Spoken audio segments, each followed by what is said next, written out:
It's Jeff with Westcott Designs. We just finished up this 2016 Sequoia. It's been in the weather. It's been up in Canada, so it took a little more work on this thing to get this thing apart.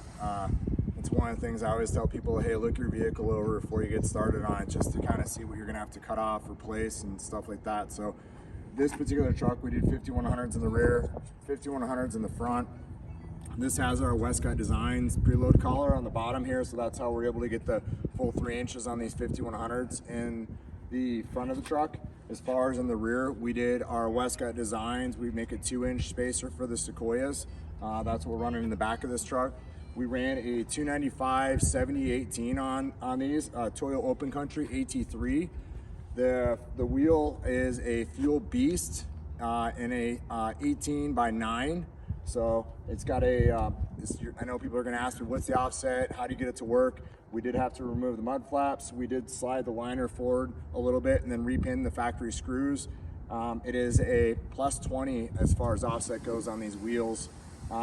This combination works out really well. It's got a little bit of offset outside the wheel well, so it makes it have a nice stance to it. If the wheels aren't all tucked up in like the factory wheels are, we think this is a really good combination. That's kind of why we're making this video, just to kind of share with you that if you've got the current generation, which obviously is going to be the last generation now that the new one's coming out, this is a really nice setup. The 18x9 with a +20 or a +18 works really well on these. So hope you enjoy the video. If you have any questions, please reach out to us. Thanks again. Bye-bye.